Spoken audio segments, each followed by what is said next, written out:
माझ्यापेक्षा जर कमी वयाचे मुलं आहेत त्यांची लग्नच होत नाही. आता हा तुम्ही हसण्यावर न्याल की तुम्हाला गंमत वाटेल, कारण मराठी माणूस ना म्हणजे गमतीदार असतो. त्याला गंमत ऐकायला वाटेल. प्रत्येक गोष्टीचा सिरियसनेस जरी असला ना तरी तो गमतीर घेतो. आणि आतापर्यंत मराठी माणसाने गंमत घेता घेता मुंबई पुरी हातात गेली.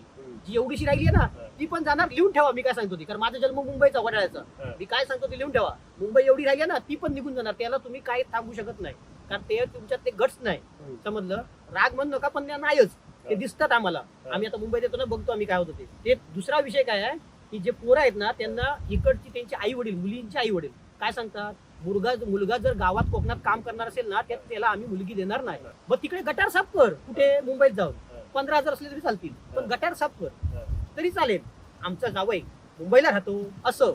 अरे हे पहिलं बंद करायला पाहिजे. हे जर बंद नाही केलं ना तर गावात पोरं राहणार नाही. मी तुम्हाला सांगतो, माझ्या आता लोकांचं बोलू नको, माझी उत्तरवाडी आहे. उत्तरवाडीमध्ये पोरगी किती आहेत ना जरा फिरून बघा. फार तर 2 नाही तर 3 मिळतील. त्याच्यातले पण काही जण गेले. ते म्हणतात दादा आमचं लग्न होत नाही. मुलीच्या आई वडिलांनी सांगितलंय तुम्हाला माझी पोरगी करायची असेल तर तुम्हाला हे गाव सोडून यावं लागेल बाहेर जॉबला मुंबईला.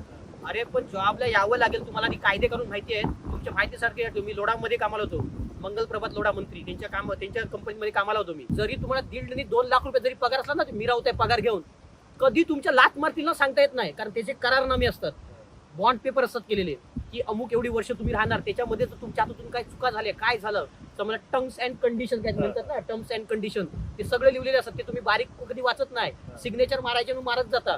तुमच्या कधी लात मारतील पिटावून. तुम्ही विचार करा, तुमच्या वयाच्या 50व्या वर्षी तुमच्या लात मारली किंवा 47व्या वर्षी लात मारली, काय करणार तुम्ही? पण आता मला सांग एक सागर, की आता आपण हा जो दोष आहे तो मुलीच्या आई वडिलांवरती किंवा मुलींवरती टाकतोय.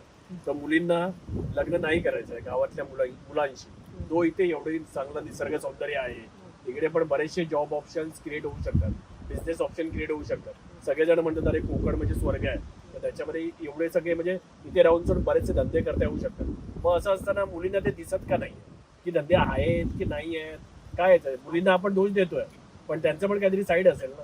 हा, त्यांची साईड आहे ती म्हणजे कसं माहितीये, तर काही जे गावातले राजकारणी आहे, मी आमदार खासदार मंत्र्यांना बोलत नाही, गावातले राजकारणी जे छोटे छोटे असतात ना, हा त्यांची राजकारण असली फालतू आहेत ना की गावात संडास बाथरूम, मंदिरं मोठमोठी यांना कोट्यानी रुपये खर्च करतायत.